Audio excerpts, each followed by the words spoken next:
I'm attempting to create a new world record. The longest time in which one has written a short story every day. Why am I doing this? Don't ask me. Anyway, hope you enjoyed today's instalment. 41. Grief. The river stretched on for an eternity. It a slow, wallowing walk of a stream. It spanned from one end of the universe to the other. It meandered at the pace of a sloth, yes, but it was certainly moving. It lazily deserted the horizon upon which the sun was slowly setting, the sun that was descending so incredibly gradually that it almost didn't feel real to the woman, tracing its way towards the moon side of the world. The woman's hair fluttered amicably in the feeble wind, shivering in place similar to the grass at her bare feet. The grass knit between her toes, golden and soft. That brought on a soothing sensation, the sleep-like feeling that clung, lamenting, to your muscles after rising from sleep. Beside the woman sat a figure in a cloak. They were utterly isolated from the world. As much within it as the grass, yes, but it almost seemed like it were painted with a different brush, written in a different font. It did not meld with the sun's vivacious spring of colours, and it sat there, as still as a statue, gazing towards the same place on the skyline as the woman did. "Are you going to finish your journey?" the being in the cloak asked. "Not yet." The woman's toes curled. "Look." She released her elbow from the lethargic grip of her opposing hand, using it to, instead, point at the auburn sun on the horizon. "It's a pretty view, wouldn't you say?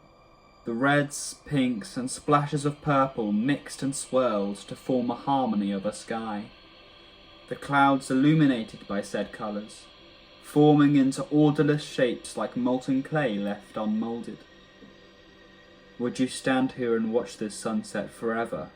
the being in the cloak asked. "Maybe," she said, feeling at her hair absent-mindedly. Is that okay?" The being in the cloak did not respond. "I suppose I don't want it to end, even if it is over." She fiddled with the strands of gold that fell to her shoulders, letting the light of the dying sun fill them, allowing them to make her sparkle. "It was a fun time. A long, long day, I suppose you could call it in this context." She let go, instead gesturing her hands to the world around her. "Metaphors, metaphors. My soul sure does like metaphors." She turned to the cloak being. "This is a dream, right?" The being in the cloak did not respond. "If it is, let me sleep a little longer, okay? I'll be fine with the late morning tomorrow," she sighed.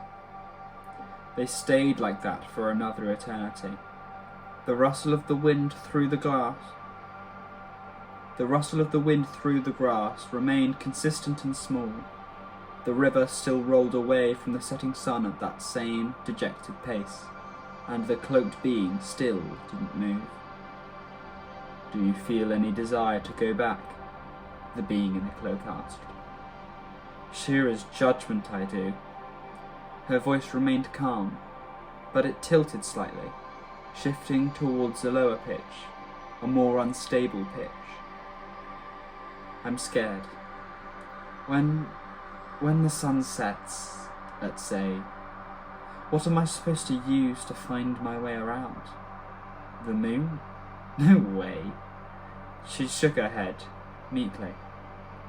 "Letting the river run its course." I wonder what he meant when he said that. "It doesn't seem to move very fast, at least in this dream. And if dreams are a reflection of the mind, I suppose this is proof that I can't move on. Man." She looked up, towards the slowly darkening sky. "This is depressing." "Do you regret?" the being in the cloak asked. This time, she paused for a good few seconds. An answer didn't perk its head up like it had done before. She thought back to the good old days, the autumn feathers, the warm grip of a scarf, the feeling of forehead touching forehead. Yes, all those endearing, prickly emotions came bubbling up in the place of words.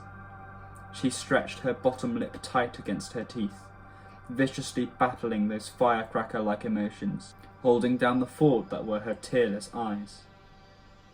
"Maybe," she said, her voice wimpish and crackly. "But there ain't much I can do about that." She watched the river in its slower-than-slow pace, loosely dragging her eyes along its radiant surface. The sun gleamed in its surface, dappling the water with a kind of white light that did not diffuse and managed to hold solidity. In that reflection, the sun winked at her, chuckled at her, playfully appearing and disappearing beneath the slow tide. "But I'll live. That much I'm sure of." The river stretched on for an eternity, it a slow, wallowing walk of a stream, yet spanned from one end of the universe to the other. It meandered at the pace of a sloth, yes, but it was certainly moving. It lazily deserted the horizon upon which the sun was slowly setting, the sun that was descending so incredibly gradually that it almost didn't feel real to the woman, tracing its way towards the moon's side of the world.